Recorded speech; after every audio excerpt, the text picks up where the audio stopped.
Плюс 30 градусов у нас сегодня. 18 Краснодарский край. июля. Я сегодня первый раз купалась в речке Ухта. Лодочка. Красивенько, прозрачненько. Пешеходный переходик. Вот нас пропускает. Как неожиданно и приятно. Там папа отстает. Да, и мы поворачиваем сюда.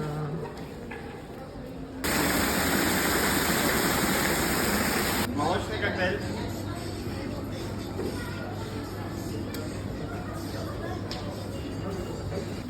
Там девушка. У нас тележка не лопнет. Кто знает?